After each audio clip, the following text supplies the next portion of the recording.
On this short tutorial, I'm gonna show you how to fix Instagram login error easily and fast. Hello guys, welcome back to this new short tutorial. I'm gonna show you how to fix the login problem easily and fast. So, actually there is two ways to fix this problem.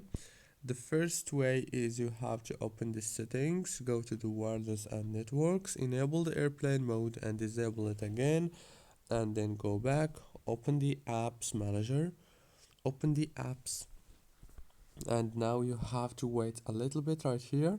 After that you have to scroll until you find Instagram, click on it, click on force stop, and then go to the storage, click on clear data. And the second way is you have to go to the Play Store, search for Instagram and update it. And you can do the same thing on the iPhone iOS.